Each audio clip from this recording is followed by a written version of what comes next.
Grabe, gamit na gamit yung talento, sobrang dami ng trabaho. Ito nga pala yung pinakamalupit na engine fitter dito sa barko namin for today's video. Project ni Chef George, guys.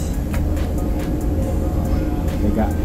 Hindi talaga ako naniniwala sa umpisa, pero nung nakita ko na, kayo nang bahalang humusga. Let's go! So, ayun na nga guys, bumaba na kagad ako ng engine room ng barko para alamin kung totoo ba yung chismis, kung talaga bang malupit. Sheesh!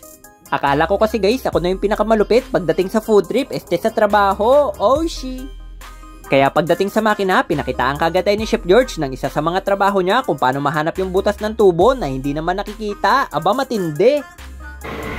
Ginagawa ni Boss George, guys, merong Tignan nyo maigi mga kabacon kung may nakikita ba kayong butas. Normally kasi guys, kung napapanood nyo sa mga nakaraang video ko, kita na kagad natin yung problema pag may butas yung tubo kasi may pa-fountain, sosyalen.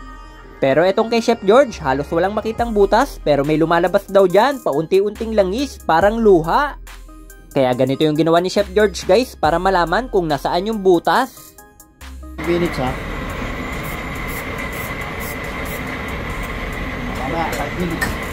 Ayun guys, inispray niya ng kulay pula. Wait lang daw ng ilang minutes at habang naghihintay, pinakita niya na rin yung mga malulupit na trabaho niya. Alright! Machine siya dito. Grabe talaga tong kaibigan ko. Walang meron pa ginagrind dito guys. Tignan mo guys, oh. Shoutout niya pala kay Kalbog Siman. Tignan mo, ang dami ginagawa niya Peter natin guys. Sabay-sabay na yung matik. Pinagsabay-sabay na yung makina. Hindi naman sa pagmamayabang guys, malulupit talaga yung mga Pinoy, multitasking. Magkano kaya yung sahod ng ganyan? Oh, she! Okay, bumalik na tayo sa tubo. Pinupunasan na ni Chef George. Makikita na kaya natin kung nasaan yung butas?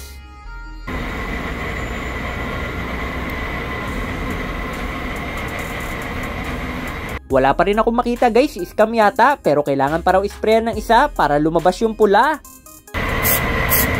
Lumalabas yung pula.